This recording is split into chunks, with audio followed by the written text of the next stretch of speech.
जय श्री महाकाल। आदेश। इंसान को शॉर्टकट बहुत पसंद है और एक शॉर्टकट तो इतना ज़्यादा पसंद है लोगों को कि जिसकी तो आप कल्पना भी नहीं कर सकते हैं। उनमें से एक शॉर्टकट होता है जुआ, सट्टे के नंबर, और एक और शॉर्टकट है इंसान का जिंदगी में सफल होने के लिए, वो है जमीन का खजाना यानी धन। ये दोनों चीज़ें जो है ना, इनमें मिलता कुछ नहीं है, बर्बादी जरूर होती है इंसान की। और ऐसे ऐसे शख्स मैंने दुनिया में देखे हुए हैं कि जिन्होंने अपना इतना नुकसान करा है इस क्षेत्र में आने के बाद, या इन चीज़ों में अपना पैसा इतना सारा बर्बाद किया कि जिसकी कोई कल्पना भी नहीं है।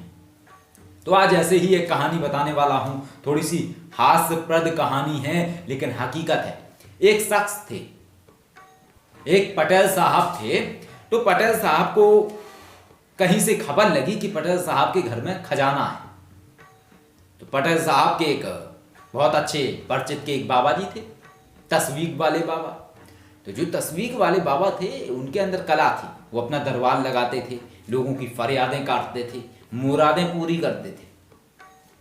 तो उन्होंने तस्वीर वाले बाबा जी को बुलाया, तो उनके साथ एक पंडित जी भी थे, पंडित जी भी उनके साथ थे। तो पंडित जी भी गए।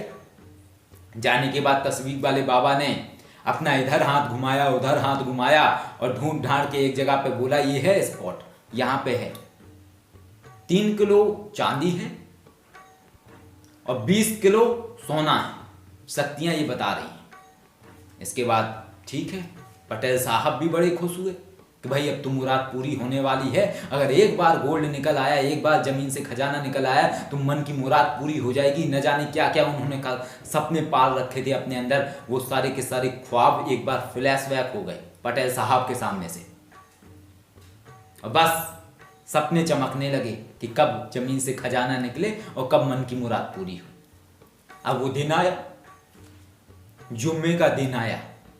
अब जब वो दिन आया तो तस्वीर वाले बाबा जी, उनके साथ वो पंडित जी भी थे, एक तो पंडित जी भी और एक और व्यक्ति था, 3 लोग ये पहुंचे। जब पहुंचे इसके बाद बता दिया पटेल साहब को कि यहाँ हैं। अब क्या होता है कि जब गाँव में ऐसी कोई चीज़ होती है ना, तो बड़े आराम से काम किया जाता है। रात को 10-11 बजे से खुदाई शुरू हुई। पटेल साहब और पटेल साहब की जो पत्नी थी, दोनों जने अपने खुदाई में जुट गए। सब्बल, गैती, फावड़ा, इन सब से खुदाई होनी शुरू होने लगी। अब तस्वीर वाले बाबा जी ने तो बता दिया था, इससे खुदाई होने शुरू हो गई। थोड़ी देर खुदाई करने के बाद रुके, फिर तस्वीर वाले बाबा जी को, पंडित जी को, सबको बढ़िया भरपूर भोजन कराया, अच्छे से भोजन कराया। इसके बाद फिर से खुदाई में जुट गए। अब मेन रोल जो था इसमें वो था तस्वीर वाले बाबा जी का।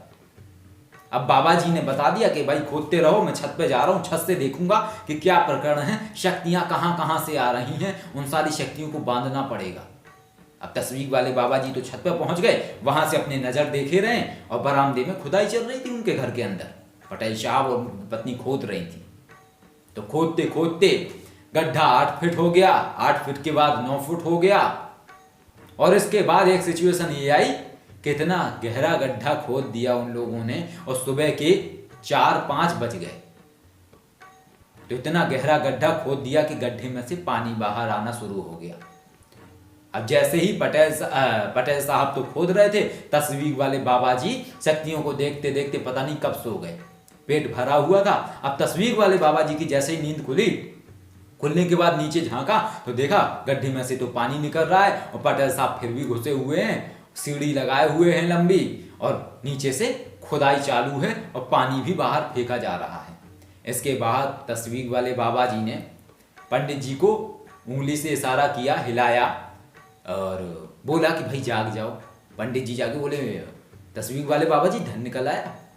बाबा जी बोले धन नहीं निकल आया। बोले अब जितनी जल्दी हो सके जल्दी से यहाँ से भाग लो, उसको पता नहीं लगना चाहिए। अगर उसको पता लग गया तो इतना मारेगा कि जा भी नहीं पाएंगे अपन लोग। इसके बाद जो तीसरा बंदा था, मोटरसाइकिल लिए हुए थे, वो थोड़ी दूर तक पैदल गया, वहां से उसने मोटरसाइकिल स्टार्ट करी। तस्वीर वाले बाबा जी, पंडित जी दोनों जने गए, जल्दी से बैठे मोटरसाइकिल से भाग गए। पटेल साहब जुटे रहे खुदाई में। पटेल साहब ने अपने अंदर बोर कर लिया घर के अंदर। धन तो नहीं निकला, लेकिन इसी बहाने पटेल साहब के घर में बोरिंग हो गई, पानी निकल आया जमीन से। फिर इसके बाद जो भी हुआ हो, पटेल साहब ने गालियां दी हूँ, जो भी करा हो, लेकिन पटेल साहब के साथ ये कांड हुआ था।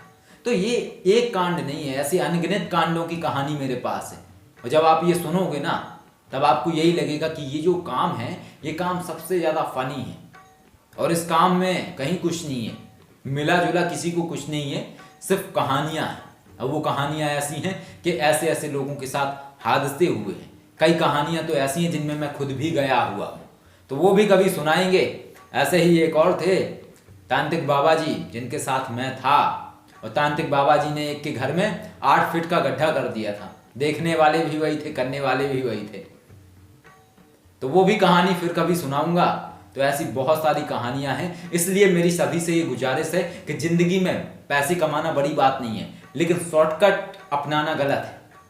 और जब शॉर्टकट जो है वो बेवकूफ़ाना हो, तब तो बहुत ही गलत बात है, क्योंकि उसमें मिलेगा कुछ नहीं, सिर्फ नुकसान ही होगा आपका और वक्त भी बर्बाद होगा। जय श्री राम।